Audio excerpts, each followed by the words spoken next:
السلام علیکم پیارے ساتھیوں، آج کی ویڈیو میں ہم آپ کو ماہ شعبان کے بارے میں بہت دلچسپ معلومات اور شب بارات کے بارے میں نہایت ہی دلچسپ معلومات بتائیں گے کہ شب برات کیسے گزاری جائے، اس رات کی فضیلت کیا ہے، اس رات کے بارے میں حضور اکرم صلی اللہ علیہ وآلہ وسلم کے کیا فرمان ہے، اور اس رات میں کن لوگوں کی مغفرت ہوتی ہے اور کن لوگوں کی نہیں ہوتی، اور وہ کون سے لوگ ہیں جن کی مغفرت نہیں ہوتی، اور اس رات میں نوافل کا ثواب کتنا ملتا ہے۔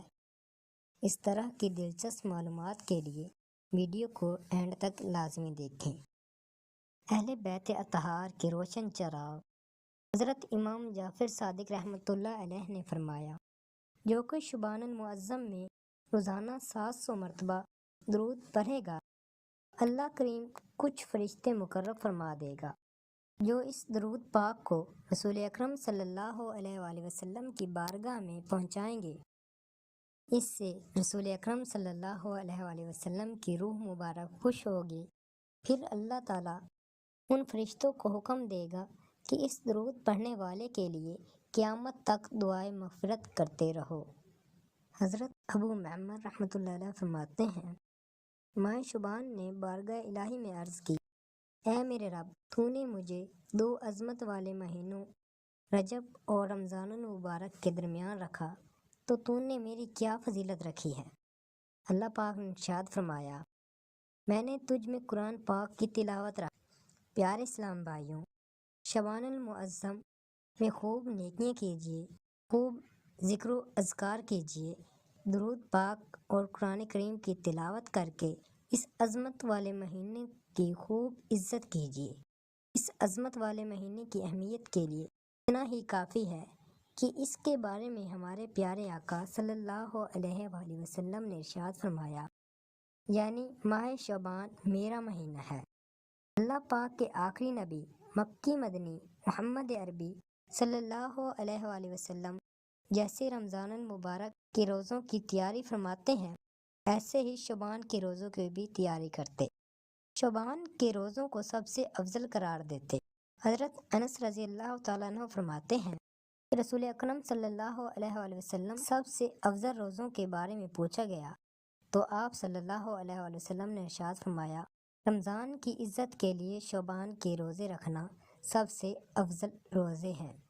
شعبان المعظم کے روزوں کی ایک حکمت یہ بھی بیان کی گئی ہے کہ شعبان المعظم کے روزوں سے رمضان کے روزوں کی پریکٹس ہو جاتی ہے، تاکہ رمضان کے روزوں میں مشقت اور تکلیف محسوس نہ ہو، بلکہ تب تک بندے کو روزے کی عادت ہو چکی ہوتی ہے اور رمضان سے پہلے شعبان میں روزوں کی مٹھاس اور لذت کا احساس ہو چکا ہوتا ہے، لہذا جب رمضان آئے تو بندہ چستی کے ساتھ رمضان کے روزے رکھ سکتا ہے۔ حضرت علامہ شاہ فضل رسول رحمۃ اللہ علیہ فرماتے ہیں، جو شعبان المعظم کے روزے اس لیے رکھے کہ حضور صلی اللہ علیہ وآلہ وسلم کو پسند تھے، اسے حضور پاک صلی اللہ علیہ وآلہ وسلم کی شفاعت نصیب ہوگی۔ حضرت اسامہ بن زید رضی اللہ تعالیٰ عنہ نے عرض کی، یا رسول اللہ، میں دیکھتا ہوں کہ آپ صلی اللہ علیہ وآلہ وسلم جس طرح شعبان کے روزے رکھتے ہیں، اسی طرح کسی اور مہینے میں روزے نہیں رکھتے، تو فرمایا آپ نے، رجب اور رمضان کے بیچ میں یہ مہینہ ہے، لوگ اس سے غافل ہیں، اس میں لوگوں کے اعمال اللہ کریم کی بارگاہ میں پیش کیے جاتے ہیں، اور یہ مجھے محبوب یعنی پسند ہے کہ میرا عمل اس حال میں اٹھایا جائے کہ میں روزے دار ہوں۔ پیارے بھائیوں، شعبان المعظم کی 15ویں رات یعنی شب برات بڑی بابرکت والی رات ہے۔ اس رات اللہ پاک کی خوب رحمتوں برکتوں کا نزول ہوتا ہے۔ اللہ پاک کی بارگاہ میں اس رات خاص طور پر اپنی دنیا اور آخرت کی بھلائی کی دعا مانگنی چاہیے، کیونکہ اس رات دعائیں قبول ہوتی ہیں۔ اللہ پاک کے آخری نبی مکی مدنی محمد عربی صلی اللہ علیہ وآلہ وسلم نے 5 راتوں کے بارے میں فرمایا کہ ان میں دعا رد نہیں کی جاتی، جن میں سے ایک شعبان کی 15ویں رات یعنی شب برات بھی ہے۔ حضرت علامہ علی قاری رحمۃ اللہ علیہ نقل کرتے ہیں، شب برات کے 4 نام ہیں۔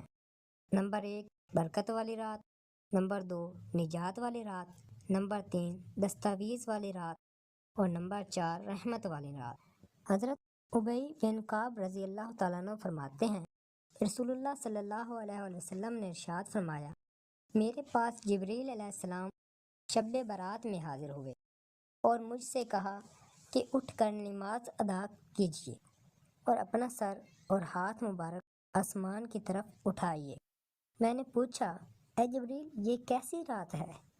عرض کی، یا محمد صلی اللہ علیہ وآلہ وسلم، یہ وہ رات ہے جس میں آسمان اور رحمت کے 300 دروازے کھول دیے جاتے ہیں۔ اللہ پاک کے ساتھ شریک ٹھہرانے والوں، آپس میں بغض و کینہ رکھنے والوں، شرابیوں اور بدکاروں کے علاوہ سب کی مغفرت کر دی جاتی ہے۔ ان لوگوں کی اس وقت تک مغفرت نہیں ہوگی جب تک سچی توبہ نہ کر لیں۔ البتہ شراب کے عادی کے لیے رحمت کے دروازوں میں سے ایک دروازہ کھلا چھوڑ دیا جاتا ہے یہاں تک کہ توبہ کر لے۔ جب وہ توبہ کر لیتا ہے تو اس کی مغفرت کر دی جاتی ہے۔ اسی طرح کینہ رکھنے والے کے لیے بھی رحمت کے دروازوں میں سے ایک دروازہ کھلا چھوڑ دیا جاتا ہے یہاں تک کہ وہ اپنے ساتھی یعنی جس سے کینہ رکھتا ہے اس سے بات کر لے۔ جب وہ اس سے بات چیت کرتا ہے تو اس کی بھی مغفرت کر دی جاتی ہے۔ حضور اکرم صلی اللہ علیہ وآلہ وسلم نے ارشاد فرمایا، اے جبریل، اگر وہ اپنے ساتھی سے کلام نہ کرے یہاں تک کہ شب برات گزر جائے تو کیا ہوگا؟ حضرت سیدنا جبریل علیہ السلام نے عرض کی، اگر وہ اسی حالت پر برقرار رہا یہاں تک کہ نزع کا عالم طاری ہونے کے سبب اس کے سینے میں سانس اٹکنے لگے تب بھی اس کے لیے دروازہ رحمت کھلا رہتا ہے۔ اگر وہ موت سے پہلے کینے سے توبہ کر لے تو اس کی توبہ قبول ہے۔ تو پھر حضور انور صلی اللہ علیہ وآلہ وسلم جنت البقیع کی طرف تشریف لے گئے اور سجدے میں جا کر ان الفاظ میں دعا مانگی، اے اللہ پاک، میں تیرے عذاب سے، تیری معافی، تیری ناراضگی سے، تیری رضا اور تجھ سے تیری پناہ طلب کرتا ہوں۔ تیری تعریف بلند ہے، میں تیری تعریف کا حق ادا نہیں کر سکتا۔ تیری حقیقی شان وہی ہے جو تو نے خود بیان فرمائی۔ امید ہے آپ دوستوں کو ہماری ویڈیو پسند آئی ہوگی۔ ملتے ہیں اگلی ویڈیو میں، تب تک کے لیے خدا حافظ۔